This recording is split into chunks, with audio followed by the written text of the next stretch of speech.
What's up, guys? I'm so excited to make this video for you, where basically what I'm going to do is walk you through how to think through these SAT and GRE math problems and explain to you why you can improve your score dramatically just by making slight tweaks to your thinking. All right, so let's get right into it. So first I want to start off with kind of a little bit of a brain warm up here. What is the area of a triangle? And what I want you to do is prove to me that for any triangle, the area is 1/2 base times height.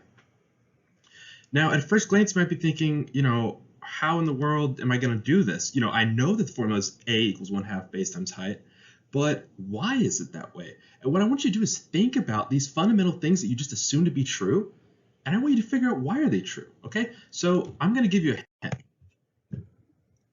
All right, so this is just a picture of a rectangle, okay?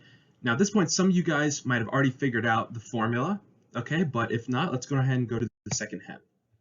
All right, now, do you notice anything about this rectangle? Anything in particular? I think at this point, most of you probably have some idea of what I'm trying to get at here, and if not, that's totally fine. But let me just go ahead and spell it out for you. So when we take a rectangle, right, we know that the area of a rectangle is base times height, right? This is our base, and this is our height. Now, if we split it diagonally, you see that we have two triangles that are exactly the same. So if we take 1/2 the area of the rectangle, we now have the area of our triangle. Okay, now this is true, but it seems like this is only going to work for right triangles, right, that have that right angle in the corner. So what if the triangle looks like this? Can you now prove to me that the area of this triangle is still going to be 1/2 base times height? Let's see if you can do it, and take a minute to try this on your own here. Okay, so here's our first hint. All right, let's see if you guys have got it yet, right? And take some time to see if you can figure this one out on your own. Okay, if you still haven't got it, here is the second hint. Okay, now at this point, you guys probably should be onto something, but if not, that's totally fine. So we'll go to the third hint now. Okay, so at this point, you guys probably see what I'm getting at here.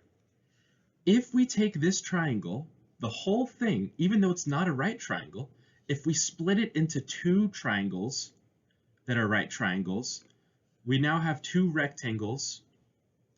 And what we can do is then just take the area of the triangle, or excuse me, you can take 1/2 the area of this rectangle right here. And sorry, let me get out my marker here.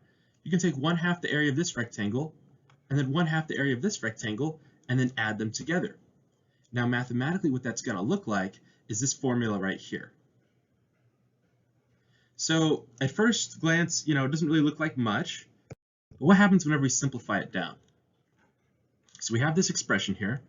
Now, when we simplify it, the first thing we can do is factor out the 1/2 h. Okay, so now we have a equals 1/2 h, right? So it's looking kind of more like 1/2 equals base time, or area equals 1/2 base times height, but we're still not quite there yet. So the last thing that we have to do is just define x plus y as the base b of the triangle.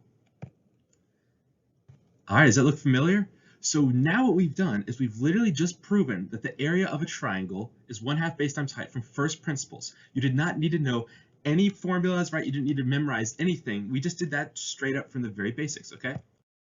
So this is taking me to why I think that a lot of people are still struggling with the SAT.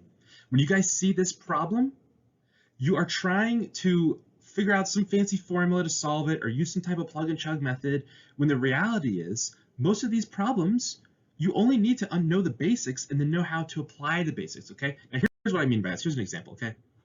I really, really like this problem because you really don't need to know much of anything, okay? You don't need any fancy formulas, everything you can do from scratch, okay? So let's go ahead and read it. In a series, x1 plus x2 plus x3, ... xn, each of the terms is either 9 or 99. If the sum of the series is 531, then what could be the value of n? Okay, so right off the bat, looking at that problem, I know a lot of you guys are probably getting a little scared, like, oh shoot, I don't even know what a series is, like, what is n, how am I gonna solve this, okay? But here's my first step, all right, for making big progress for these type of problems. Step number 1 is don't get scared, okay? And step number 2 is recognize a solution does exist. You just have to figure it out. Here's the crazy thing about these standardized exams. They're multiple choice, okay? There is a solution. It's not like you're trying to come up with some new theorem or something like that, right? The solution does exist. You just have to figure it out, okay? And if you reason through it for long enough and you use these methods I'm about to show you, you will figure out the right answer, okay? So this should be exciting. It's like a puzzle, right? Okay, so here's a problem again, right? We'll just go ahead and look at it one more time, get familiar with it.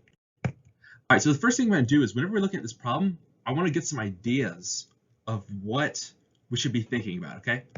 All right, so here's the first thing, all right? This is a series. So what that means is that we have this string of terms or numbers, and it adds up to something, okay? So what they've told us is that we can add a bunch of numbers together, right? You know, x1 plus x2 plus x3. We don't know what those numbers are yet, but we know they have to equal 531, okay? Here's the other thing that they tell us. They tell us that these numbers or these terms are either going to be 9 or 99, okay? So it could be 9 plus 9 plus 9. And here, actually, let me just go ahead and write that out for you, okay? Let me show you what I mean. Okay, it could be, you know, 9 plus 9 plus 9, dot, dot, dot, right? This has to equal 531. It could be, you know, 99 plus 9 plus 99, right? It could be any combination of 9s plus 99s, or just all 9s or all 99s, but it has to equal 531, okay? Now, again, we don't know how many of each, right? This is the thing. We don't know how many terms there are, right? So we don't know how many 99s or 9s there are. This is what the problem is essentially asking us, okay? All right, so to the next point, what can we deduce from this? How can we write this mathematically, all right? So what we can do is set up a little equation here, okay? We know that some number of 9s, right? 9 times some number plus some number of 99s, 99 plus some number, has to equal 531, okay? So don't get scared here. All I'm saying is that A is just that number of 9s, right? So if there were 3 9s, A would be 3, right? 3 times 9. Anyway, we know that this has to equal 531, okay? Now we can do a little trick here, all right? We can just factor out a 9, and then we can divide both sides by 9 and simplify our expression to get this equation right here, okay? So this is kind of nice, right? It's simple. We know that this has to be true for this series, okay? Okay, now what? So the question is asking us, what is the value of n, okay? Now the first thing we need to think about is, what is n? N is the number of terms in the series, okay? So if there was like 3 99s and 2 9s, n would be 5, okay? It is the number of terms in the series. So right here, what I have stated is, it is the number of 9s plus the number of 99s, okay? So that means that n is a plus b, okay? A, which is, you know, the number of 9s, and b, which is the number of 99s. When you add that total number up, it should be n. So hopefully I'm not confusing you guys too much, but I think you guys should see at this point. All right, so the next step now is we have these ideas, right? We have these equations. We need them to converge to a solution that is in the multiple choice. You know, it's one of the multiple choice answers, okay? So we have 2 equations to work with. Boom, this one right here and this one, all right? So now our question is, what are some possible values that we can plug in for A and B such that A plus B equals N as an answer choice, all right? So this might be a little bit confusing, and let me go to the next slide and make sure that I can get that kind of sorted out. All right, so we know that these 2 things are true, right? Okay, so essentially what we need is some value of A and some value of B such that when we plug in these values, it equals 59, okay? So I've already figured out the answer to this, but you can try plugging in lots of values, right? So let's say, like, maybe A is 1. If we plug in A is 1, here, I'll just do it for you really quick. So if A is 1, and then let's say, I don't know, B is 2 or something like that, we want to see if this makes a true statement. So we get 1 plus 22 equals 59, 23 equals 59. That is not true, right? That's not true. So that can't be a possible value of B, all right? So mentally, you can just kind of start going through, and we can see that if we let B equal 3 and A equals 26,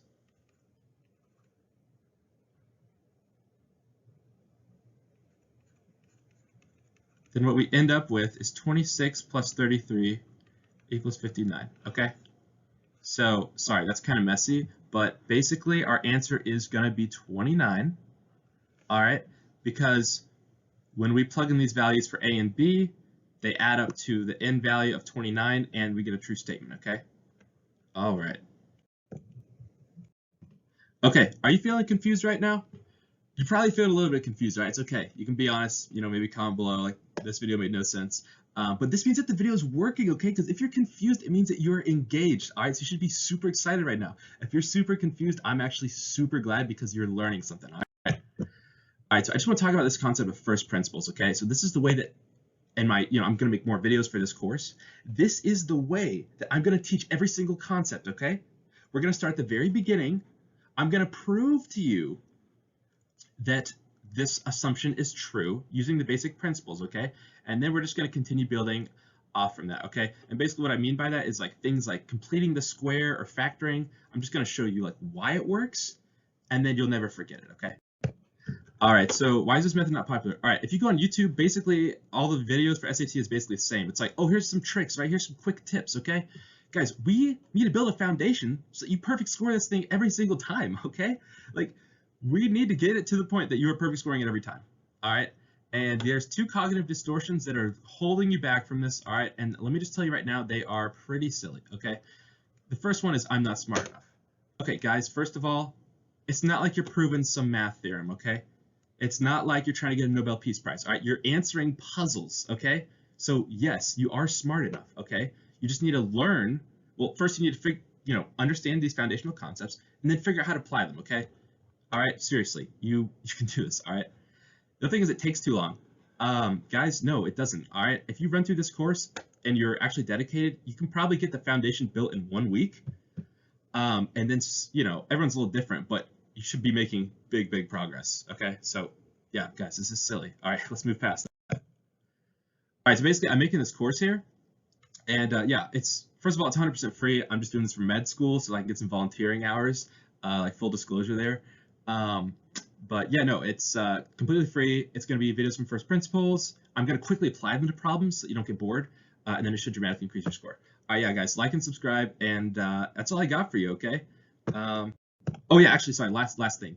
What are my credentials? Well, I guess I already told you, I'm applying to med school, so maybe I gave that away. But anyway, if you can guess, comment below and see how close you can get, like maybe what was my major, what was my SAT score, all that. So yeah, and I'll see you in the next one. Like and subscribe, and yeah, I'll catch you later.